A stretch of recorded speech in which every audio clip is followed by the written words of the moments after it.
I think, Amy, our focus remains on Nvidia, which is red again, too. Now, a few moments ago it was green, but this remains, I think, the big story of the market for obvious reasons. Questions about whether it's topped, whether an unwind is coming. We haven't seen you in a few weeks, and you've been trimming this name like many others who sat on this desk. Yep, we've owned this name for a very long time.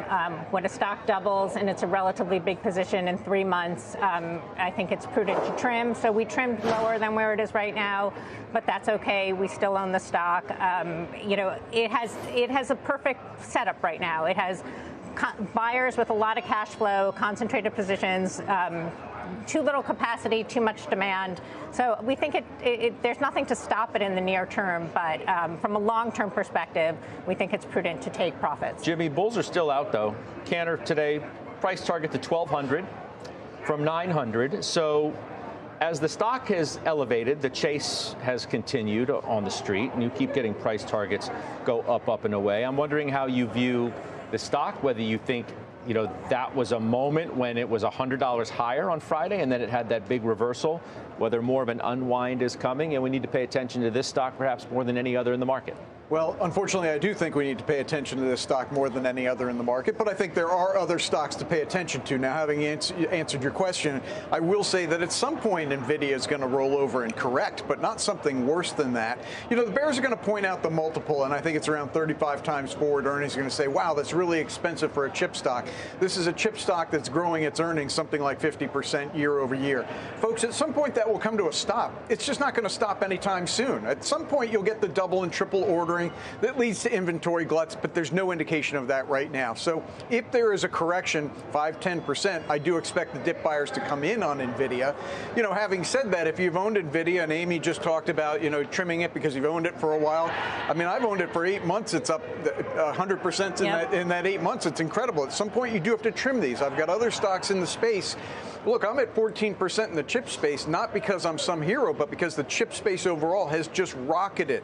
At some point, you have to think about taking money off the table. For me, frankly, the trigger is going to probably be CPI tomorrow.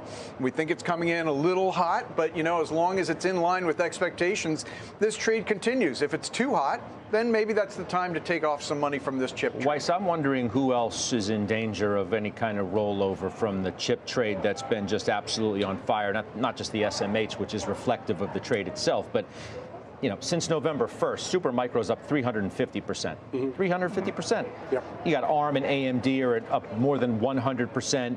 Respectively, Taiwan Semi's up 63%, gets another positive call today. Qualcomm's up 56%. Broadcom's up 53%. I mean, there are others on my list. Yep. Do we need to look down that list and say, okay, that one could be in trouble. That one looks like it's susceptible. Maybe the AI halo got a little bit above or ahead of the fundamentals? How do you look at this? Well, you own Taiwan Semi, right? I do own Taiwan Semi. And Taiwan Semi, to Amy's point, you know, that stock, I bought it fourth quarter last year. It's up 50%. I mean, that's just unusual. And I had trimmed Taiwan Semi, took a little off. That's just prudent because it just got to be too big a position. But it's a very easy answer to your question, actually. Just go and look at Nvidia reported after the close. Just go and look at what the top performers, what the stocks that did the most on the day after they reported, and that'll tell you what's more susceptible than others. Look, I think that some are clearly ahead of themselves. Some clearly have no valuation support. I don't know that Nvidia is there. I mean, you know, forget about what the stock's done, 35 times forward. And Jim had it right if you're going to keep growing your earnings 50%, but they won't keep growing them 50%. And that's really the issue. So the point is, where are you going to get off? Now, I think that there is a lot of people that want to come into it still that haven't bought it yet. Nvidia. Yeah, Nvidia, so that'll keep some floor under it. But I don't know if the floor is at 700 or 600 or here. I own very little of it. You know, I just bought it on a dip last week. And for me, it's just not that important to my portfolio, but Taiwan Semi is. The Taiwan Semi today price target goes to 150 from 125 at Bernstein. Right. Reiterated outperform. They expect stronger gross margins in the second half of this year. It's a market multiple, and guess what? If you own Nvidia, you just got to look at Taiwan Semi, because guess who is manufacturing those chips for them and for all the others? So they're basically the supplier in an arms race. They're supplied to all of them. They're sort of company agnostic. You've got to get a major part of their production, but also, ASML. Yep. When do we were just talking about it right before this, and they've just got new products coming out.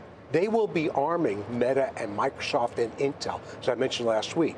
So Amy's owned it for a while, I assume. I own it. I think the future's extremely bright there, but it's not cheap. If you go out a year and a half, it's 25 times, right? But right now, it's not cheap. This is a question really about momentum, which is why I saved Joe for last.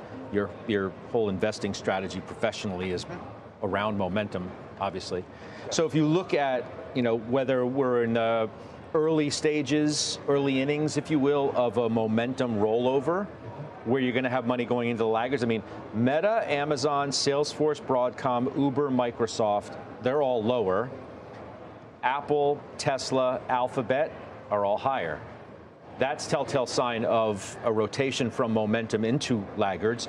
You're all over the list of the biggest winners since November 1st, whether it's your AMD, or your CrowdStrike, or your Palantir, your Broadcom, your Salesforce, your Arista, your ServiceNow, and that's just for starters. You have all of these holdings within the Joe T, and all of them are up unbelievably from the most recent bottom. Yes, and that is why I have the overlay of quality on top of momentum, exactly for the environment that you're in now. When momentum begins to roll over, you don't have the exposure to the single factor. But let me speak exactly towards what's going on right now within the market.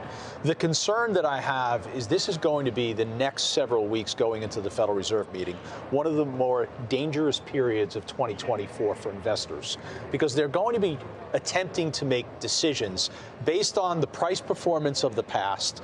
Really no new fundamental information. We're past the earnings season. And right now, the technicals are in control of the market. It's obvious that momentum has broken. Now technical factors are taking place. You look at Nvidia, okay? You have to know your technicals in Nvidia. Nvidia, the low last week was 834. The low this morning is 841. So that's a support area. But the technicals are going to be in control for the next several weeks. And the technicals don't set up well. And no, I don't think this is over where we see a momentum correction, because what you're also witnessing is you really don't see a significant broadening out with a lot of momentum. Now, overnight, Japan broke down. Have we seen crypto break down? That's arguably the hottest area of momentum in the market right now. So I think there's more to go in cooling off this white hot momentum that we've had so far year to date. And I just urge the viewers to understand that the process of correcting momentum is technically oriented. That's a dangerous place to be when you don't have fundamentals. This market, for all of the momentum slash froth slash exuberance slash euphoria, has had this incredible ability over the last couple of years, if not longer, to self-correct without falling apart.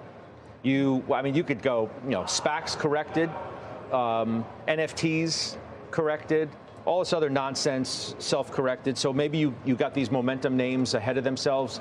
They're correct, but you have the rotation. So if money's coming out of Nvidia, maybe it's finding a home in Apple, or maybe it's coming back into Tesla, or maybe it's going into Alphabet. Well, let's also not lose sight of the fact that for the last 2 weeks, the equal weight S&P 500 and small caps have both outperformed the S&P 500. Now, it's only 2 weeks, but that's factual. Okay, there's a new high last week for the equal weight S&P 500. Did you realize that almost 1/5 of that index hit a new 52-week high recently? Right. That's according to Bespoke. So it's not like you've had a vacuum. You've had these stocks at the top go down, and nothing else is shoring up the foundation. Yeah, well, that's the point. The broadening is happening. I mean, it's possible for the rest of the market to come up to meet where the Magnificent Seven or Fabulous Five, whatever they are, it's possible for them to come up and meet that performance, and I think it's happening. Joe, I do see the broadening. I just mentioned an equal weight and in small caps, but I don't see quite the breakdown that we're talking about here in terms of momentum. I see, Nvidia is up 2.5% over the last week. That's pretty strong momentum. I mean, if we look at Friday, sure, it was down, but I mean, that's just one day.